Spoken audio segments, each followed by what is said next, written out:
Geçen hafta Kılıç Mahallesi'nde yine betonlama çalışması başlatmıştık ve tüm uyarılarımıza rağmen o yolda bir vatandaşımız tarafından emek hiçe sayılarak araçla üzerinden geçilmişti.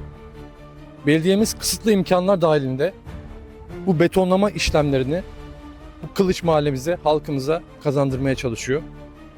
Yine 2 hafta sonra Kılıç Mahallemizde betonlama çalışması yapılmıştı. Dün fotoğraflarını paylaşmıştık.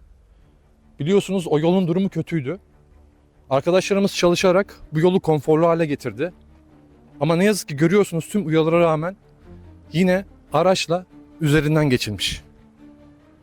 Bizde söz bitti. Artık diyecek bir söz bulamıyoruz. Tüm yorumu siz değerli vatandaşlarımıza bırakıyoruz.